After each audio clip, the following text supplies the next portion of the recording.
수요 리바이벌에 오신 여러분을 주님의 이름으로 사랑하고 축복합니다. 오늘 요한계시록 함께 말씀을 보도록 하겠습니다. 성경의 마지막 성경이죠. 마지막 성경이죠. 그리고 지금 우리 새벽 기도의 집에서 요한계시록을 계속해서 읽어가고 있습니다. 읽어가고 있어요. 그래서 오늘은 자세한 이야기, 성경 구석구석에서 무슨 이야기를 하는지 수요 리바이벌이 그렇습니다. 그거를 짚어가는 것이 아니라 전체적인 맥락을 짚습니다. 그리고 대략적으로 이 성경에서는 뭐가 중요한지를 짚어가는 시간입니다. 여러분 함께 요한계시록 읽으면서, 요한계시록 하면 어떠한 느낌이 드나요?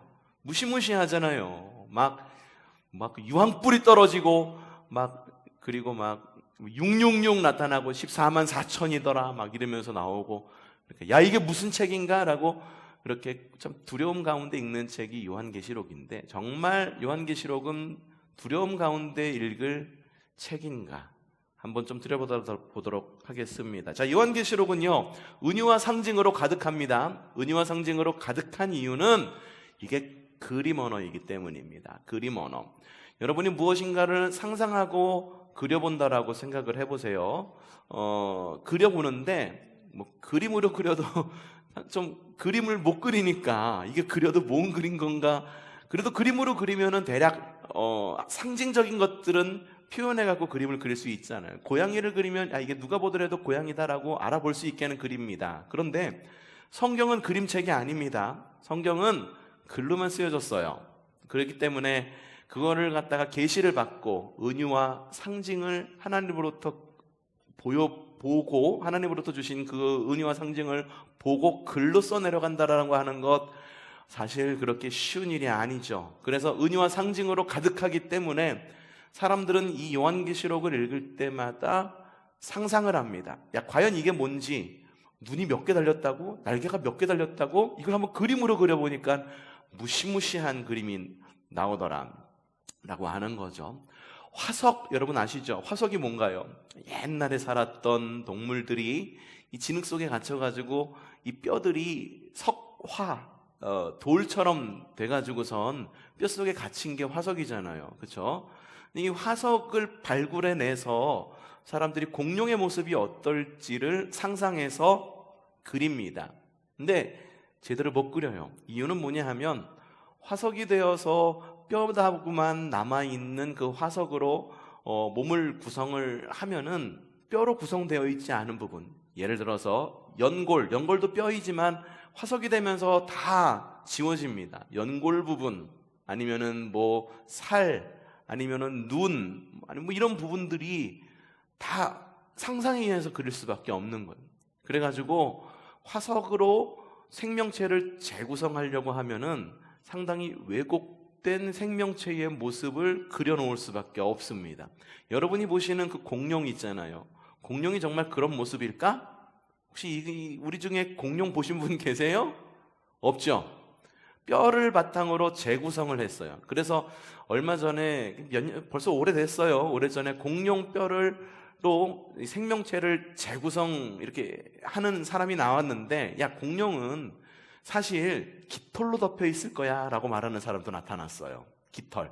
지금 보면 공룡이 파충류래가지고 어떻습니까? 살이 맨질맨질하잖아요, 우리가 생각하는. 그쵸? 근데 이게 재구성할 수 있는 근거가 없는 거예요. 사진을 찍어놓은 것도 없고 누가 그려놓은 것도 없고. 그래서 공룡을 재구성하면서 이 당시의 환경, 공룡의 살아가는 모습들, 습관들 보면은 깃털로 덮여 있을 거다라고 말하는 사람들도 있다라고 하는 거예요.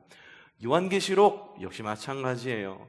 물론 성경 말씀은 화석이 아닙니다. 살아 있습니다. 그럼에도 불구하고 이걸 기록한 사람은 자신이 가지고 있는 상상력으로 주님께서 보여준 그 계시를 글로 적다 보니까 그 글을 또 전해 받은 사람들이 이 요한계시록을 읽을 때에는 무시무시하고, 그렇게 좀 우리가 살을 보태거나 빼거나 해서 있는 그대로의 분별력을 갖고 이 책을 읽기가 좀 어려운 부분이 있지 않나라는 생각도 해봅니다. 하지만 요한계시록은 무시무시한 책, 글쎄 무시무시한 책이라기보다도 주님께서 다시 오실 것에 대한 기대를 담은 책이 요한계시록입니다. 자, 복음서는 예수님의 초림을 기록했습니다. 그래서 복음서입니다. 그렇죠? 근데 그 복음서를 읽으면서 무시무시하다라고 여기는 사람은 아무도 없어요. 주님께서 주시는 은혜를 누리죠. 요한계시록은 예수님의 초림이 아니라 재림을 그리고 있습니다. 그렇기 때문에 요한계시록은 마지막 때에 그리고 다시 오실 주님의 복음서다라고 말해도 과언이 아닐 정도입니다. 이걸 읽을 때 이것이 우리에게 두려움이 아니라 기대가 되고, 주님께서 복음서를 통해서 우리에게 은혜를 주셨는데, 요한계시록을 통해서 초림 예수님께서는 우리에게 이런 은혜를 주셨는데 재림 예수께서는 과연 우리에게 어떤 은혜를 주실지 기대를 갖고 읽어야 하는 책이 요한계시록이라고 하는 거예요. 또 하나는 종말을 기록하고 있어요. 그렇기 때문에 이 종말을 살아가는 성도, 우리 성도들은 어떻게 살아가야 되는가에 대해서도 기록하고 있습니다. 자, 배경은 AD 64년부터 68년까지 어떠한 일이 있었냐 하면 로마 대화제가 일어납니다. 로마 대화제 시기에 로마를 통치하던 왕은 검은 고양이 네로입니다. 네로입니다. 네로였어요. 네로는 대표적으로 이렇게 박해하던, 기독교인을 박해하던 왕으로 손꼽히죠. 하지만 대표적인 왕은 기독교를 아주 잘 박해했던, 그런 아주 집중적으로 박해했던 왕은 뒤에 나오게 됩니다. 물론 네로 시대에 바울과 베드로는 순교를 하게 됩니다. 하지만 이때는 국지적인 박해예요. 그 한 지역에선 박해가 일어납니다. 하지만 AD 81년부터 91년 그 사이에 왕위에 오른 도미티안이라고 하는 왕이 있습니다. 도미티아누스라고 읽기도 하는데요, 도미티안 황제가 오른 이후에는요 완전히 이 박해가 공식화가 되어버립니다. 그리스도인 다 잡아, 제국에 도움이 안 돼. 그래서 전국적으로 그리스도인을 박해하기 시작합니다. 이 도미티안 황제가 성격도 조금 굉장히 괴팍했던 것 같습니다. 의도적으로 기독교를 박해한 배경에는 그 황제의 어떤 성격도, 성품도 작용하지 않았는가 싶어요. 생전에는 통치와 국방을 크게 인정받았어요. 그런데 그 원로원들의 인정을 잘 받지를 못했다고 그래요. 왜냐하면 워낙 좀 독선적이고 그리고 그런 면이 있었어요. 오히려 좀 개혁을 바라고 그런 사람들에게는 좀 많이 인정을 받았나 보더라고요. 그래서 그렇게 좀 그랬다. 근데 이 사후에는 또 어떠한 왕으로, 어떤 황제로 이렇게 기록이 됐냐 하면은 폭군으로 평가가 됩니다. 그 당시에 그 황제 폭군이었어. 어떻게 그렇게 나라를 운영할 수가 있어? 통치할 수 있어?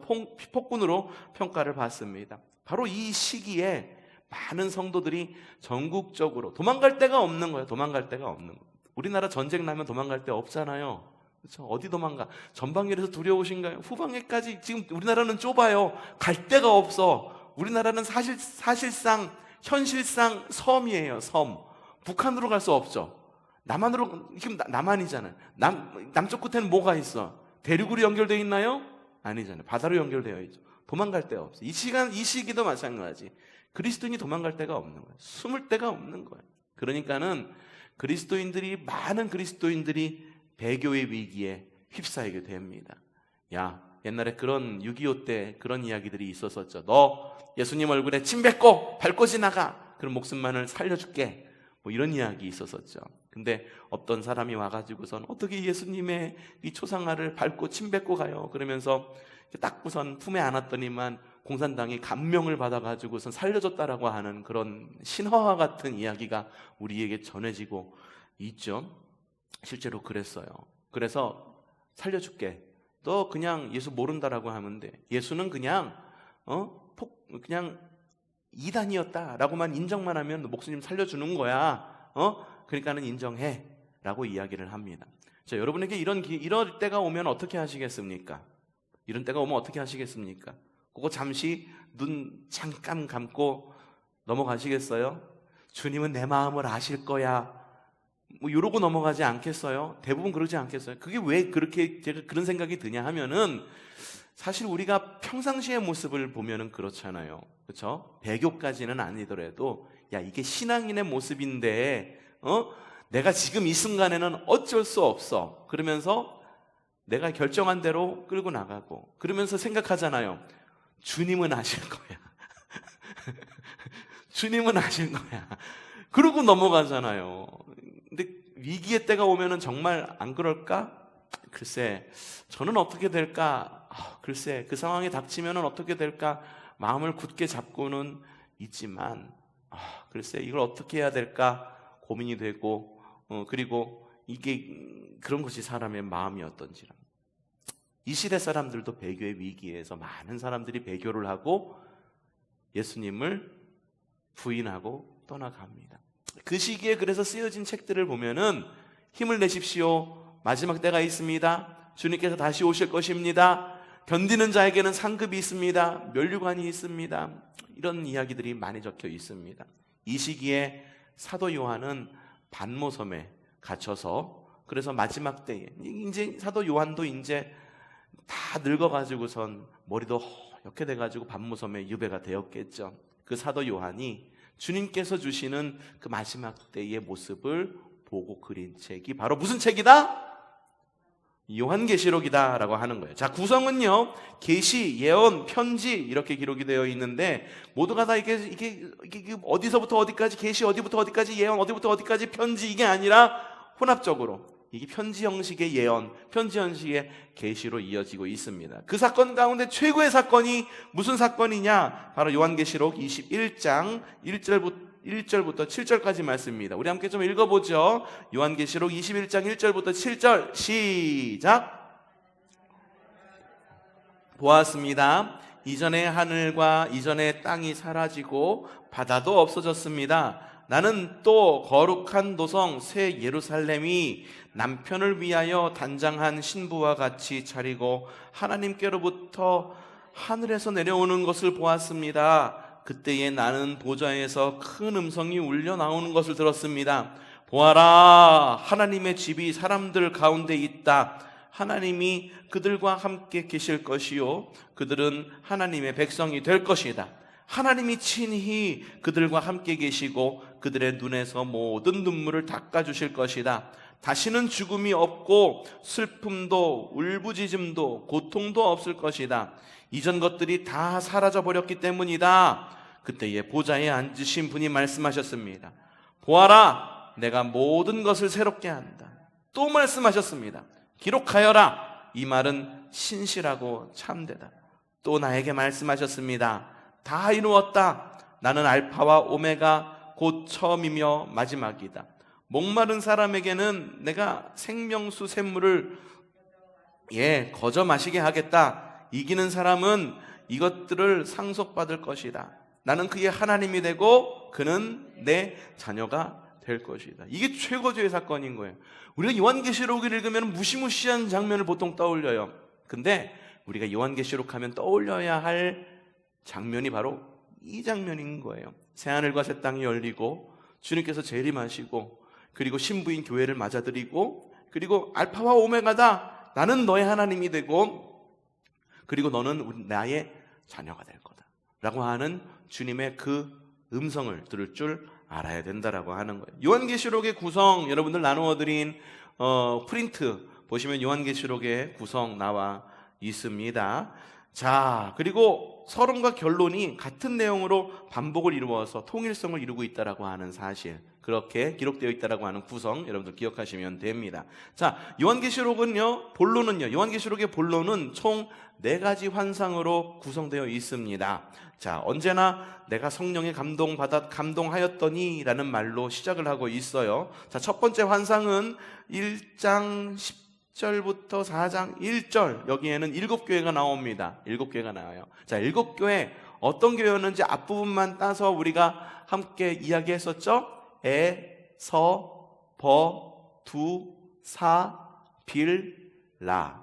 자, 다시 한번. 자, 시작. 에, 서, 버, 두, 사, 빌, 라. 외우시기 어떤가요? 다 같이 소리내서 외우면 외우기 쉬워요. 저 요즘에 일본어를 좀 배워보고 싶어가지고 일본어 히라가나 뭐 이런 걸 갖다가 외우고 있어요. 그런데 학교 다닐 때 다른 아이들하고 같이 배웠던 것만큼 학습 효과가 나타나지는 않더라고. 왜 그러냐면은 그때는 학생들이 다 모여가지고 서로가 한 목소리로 크게 이렇게 외치면서 선생님이 이오우, 그때는 일본어를 안 배웠으니까 저는 아베체대 독일어를 배웠으니까 아베체대, 구텐탁, 이때는 한 목소리로 외웠기 때문에 금방 외워졌어. 근데 혼자 하려니까 안 되더라고. 그러니까 여러분들도 소리내서 하자 그러면 어떻게 해야 된다? 예, 소리내서 하면 되는 거예요. 자, 크게 한번 외워봅시다. 시작. 빌라. 우리 다시 한번 시작. 빌라.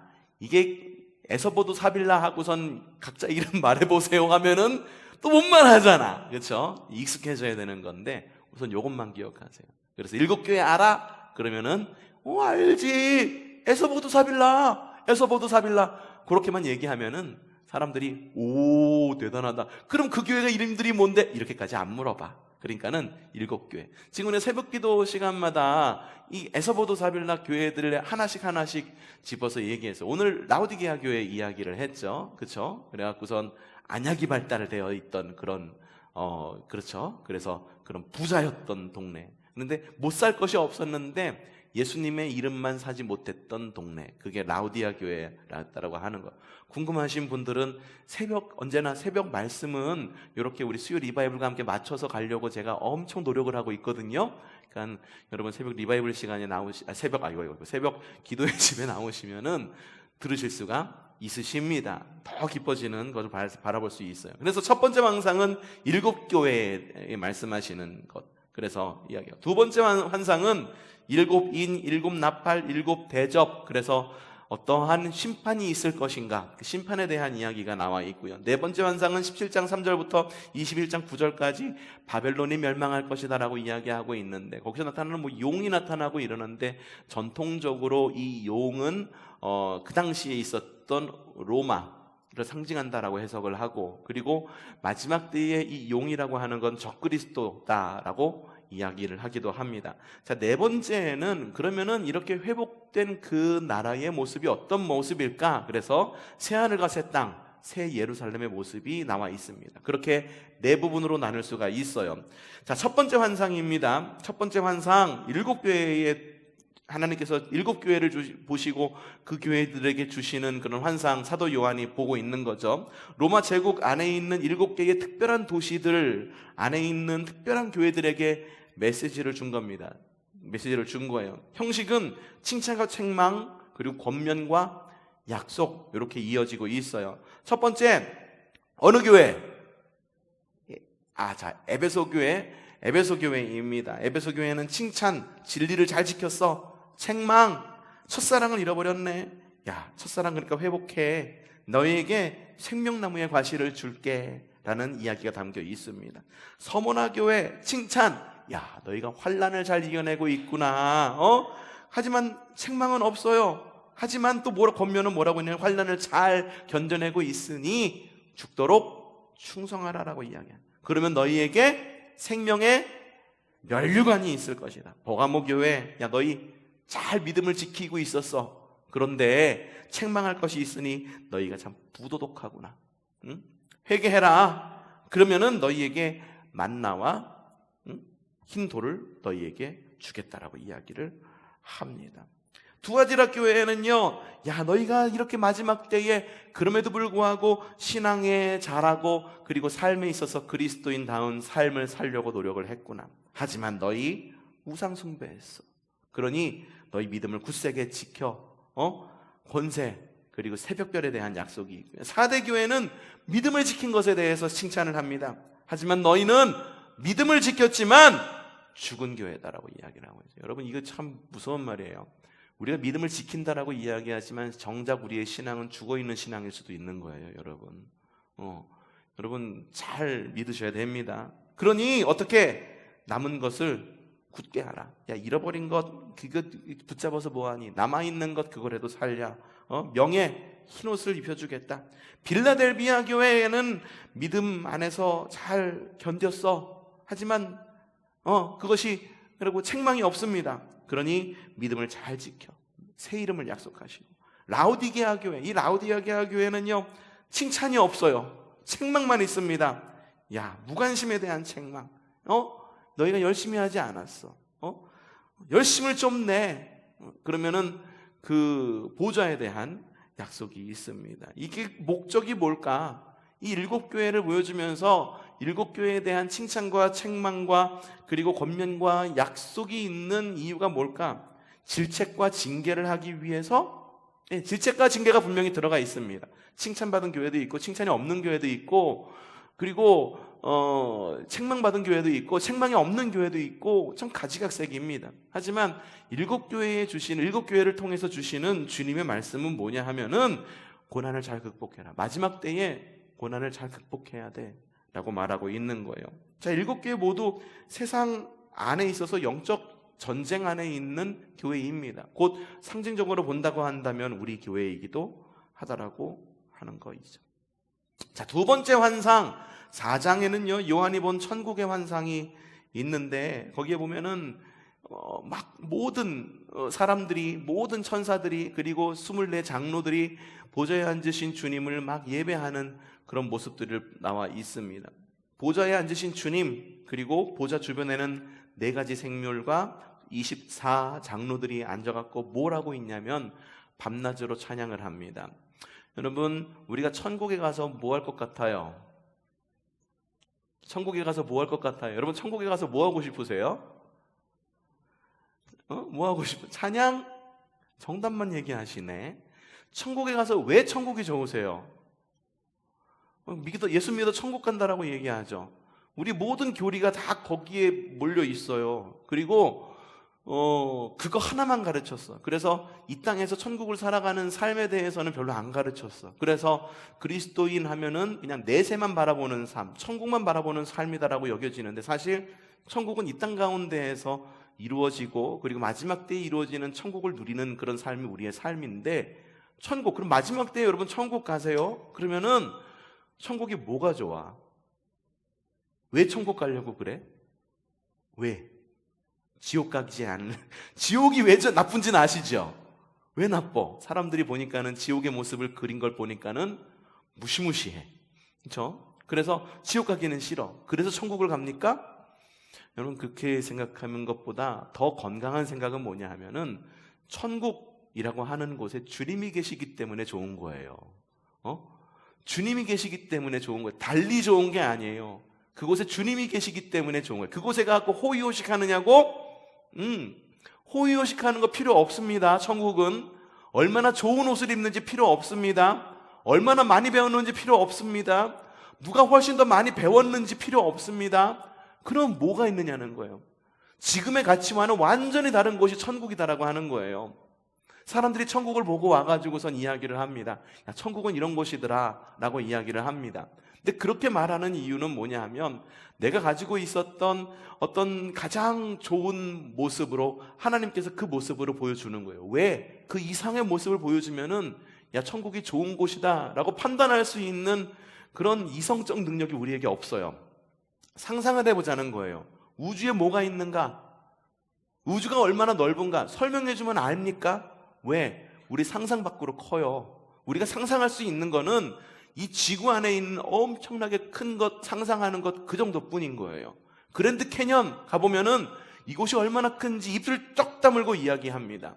그리고 야, 그것이 얼마나 큰지 멋있더라. 스위스 가니까는요 정말 자연경관이 끝내주더라고요. 사진으로 보는 것, 야, 사진이 오히려 사진 같지가 않아. 경관이, 실제로 보는, 눈으로 보는 경관이 더 사진 같아. 그게 스위스더라고. 근데 그 이상의 것을 설명하려고 하는데 그것이 말로 설명이 되나요?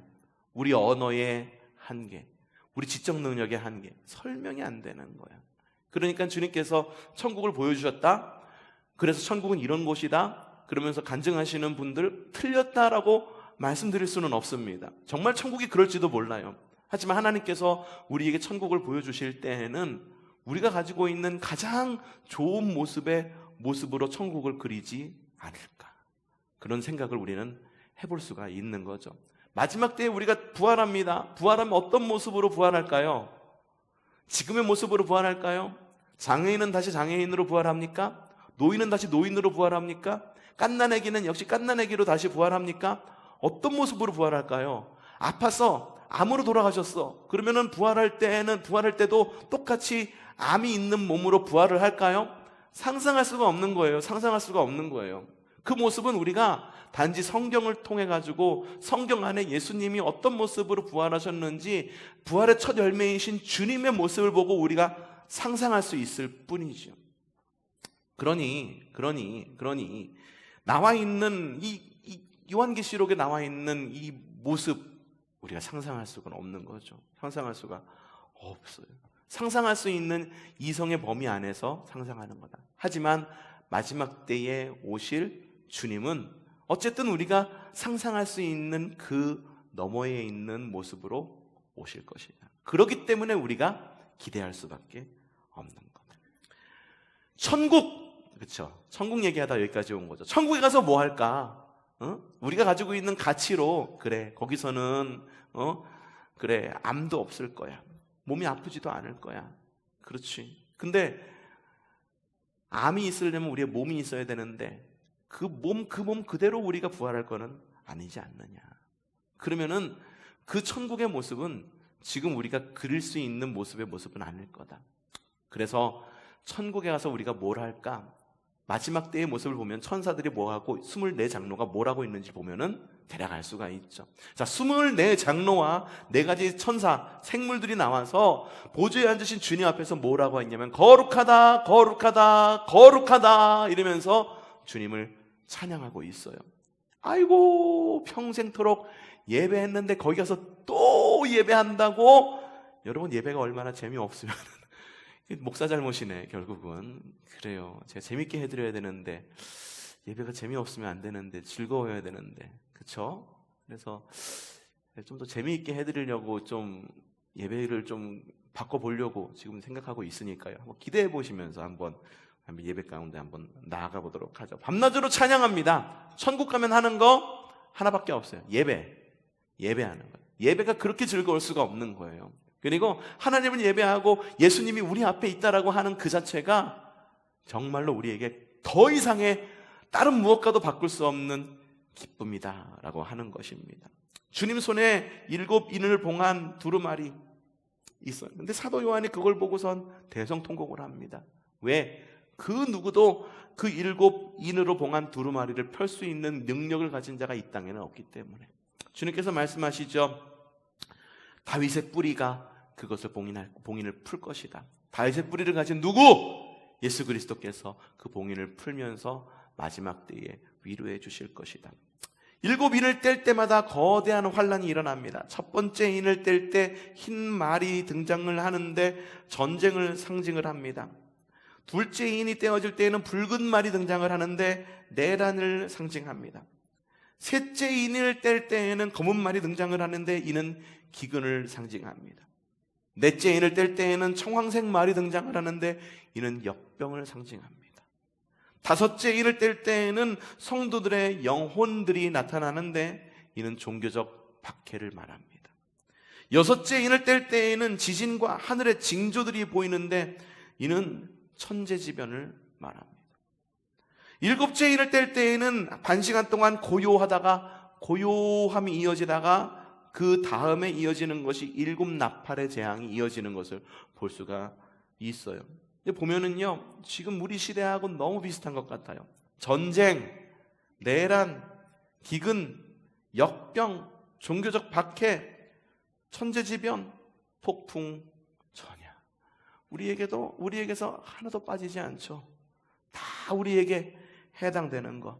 전쟁에 끊이지 않고, 내란이 끊이지 않고, 기근. 지금 여러분 아직까지는 그래도 먹고 살만하죠. 근데 지금 우크라이나에서 생산되는 밀과 옥수수, 밀의 양이 전 세계의 몇 프로래더라? 20%? 30% 이거래요. 근데 그게 지금 유통이 되지 않고 있어요. 그래서 밀가루 값이 폭등을 하고 있죠. 그래갖고 이 밀가루로 사업하시는 분들, 음식해서 사업하시는 분들이 굉장히 어려워하고 물가가 또 계속해서 오르고 있어요. 석유는 어떻습니까? 마찬가지죠. 러시아가 석유를 수출을 안 해요. 그리고 막고 있어요. 그러니까는 석유값도 굉장히 고공행진을 하고 있죠. 이 앞에 제일 싼 데가 2,070원? 휘발유 값이 2,070원. 굉장히 떨어지지 않아요. 살기가 점점점 박해지죠. 내란이 끊이지 않고, 그래서 기근이 일고 역병이 돌고, 얼마 전에 아이고 이 코로나, 또 이번에는 또 원숭이 두창, 뭐 그래가지고서는 우리나라에서 2명 발견됐다고, 그래서 또 역학조사 중이라고 또 그렇게 발표가 나고 있고, 종교적 박해. 야, 가면 뭐해, 온라인으로 좀 예배 드렸으면 좋겠어. 앞서도 이야기했지만 법원에서 이게 뒤집혔죠. 종교적 차별이다 라고 아예 서울지방법원에서 발표를 했죠. 이게 그렇게 판결이 났어요. 앞으로 어떻게 또 변화가 될지 또 알 수는 없습니다만, 종교적 박해, 천재지변, 많은 곳에서 엄청나게 덥고 엄청나게 뜨겁습니다. 지금 어디야, 저기 프랑스가 영상 40도 이상까지 올라간대요. 지금 엄청납니다. 그리고 남극과 북극에 있는 남극에 있는 빙하들이 녹아가지고 해수면이 상승이 되고, 해수면 온도가 1도 2도 막 상승, 1도 2도 올라가는 게 뭐 그래, 뭐 끓는 물도 아닌데 1도 2도 상승을 하면은 이 물의 온도가 상승을 하는 거예요. 물의 온도가 상승을 하게 된다라고 하는 거는 이미 대기의 온도는 훨씬 더 많이 변한다라고 하는 거죠. 여러분, 물 끓일 때 어떻습니까? 불로다가 끓이잖아요. 불로 끓이면은 물 끓이는 온도보다 얘가 더 불 온도가 낮습니까? 높습니까? 높아요. 대기 온도는 훨씬 더 높아진다는 거예요. 그래서 지금 제주도에서는, 원래 제주도에서만 할 수 있었던 농작물들이 남쪽, 우리나라 남쪽에서도 이제 농작물이 가능하다라고 그러고, 그리고 텐트만 비닐하우스만 잘 해놓으면 이 충청 이북 지역에서도, 충청도 북쪽에서도 이 열대 과일을 결실을 맺을 수가 있다라고 합니다. 더워진 거예요. 굉장히 더워진 거죠. 또 그렇습니다. 그래서 친환경 에너지를 쓰자라고 해서 뭐 여러 가지 그 태양열 발전 뭐 이런 것들도 좀 많이 생각을 하고 있죠. 근데 태양열 발전을 또 하다 보니까는 문제가 뭐냐면은 그것의 폐기물, 그게 또 문제가 돼요. 산을 또 다 깎아가지고 태양열 판넬을 하다 보니까는 산사태의 위험, 이런 것들이 또 있고, 지금의 때가 무슨 때인지 잘해보려고 하면 할수록 뭔가 엇나간다라고 하는 이야기. 마치 7째 인이 떼어진 다음에 고요가 있는 바로 그 시기로 여겨지는 것이 지금의 때가 아닌가라는 생각을 해보게 됩니다. 자, 7인을 뗄 때마다 거대한 환란이 일어났습니다. 그 다음에는 7인 이후에는 7나팔의 재앙이 이어지는데, 7나팔의 재앙은 다음 시간에 이어가도록 하겠습니다. 마지막 때 여러분 잘 살아내십시오. 그리고 강건하시고, 그리고 승리하십시오. 마지막 때에 이 초대교회에 있었던 배교의 위험들, 그런 것들 지금 사실 우리에게도 있어요. 누군가가 박해해서 배교하는 것이 아니라 내가 스스로 특정한 환경 가운데에서 스스로 배교하고 스스로 신앙을 이어가지 못하는 성도가 얼마나 많은지 모릅니다. 코로나 이후 많은 교회들이 어려움을 겪고 회복해야 되는데, 이제는 회복을 해야 되는데 굉장히 더뎌요. 그래서 아직까지도 포스트 코로나를 시대를, 위드 코로나를 이어가고는 있지만 교회는 아직까지 어렵습니다. 사역, 재정, 선교, 선교 할 것 없이 다 어렵습니다. 이 시기에 우리가 신앙 잘 이어가시기를 바라고, 주님 승천하시고 재림하시기 전까지의 기간이 이 종말의 때, 이때를 강건하고 복되게 살아가는 저 여러분이 되기를 바랍니다.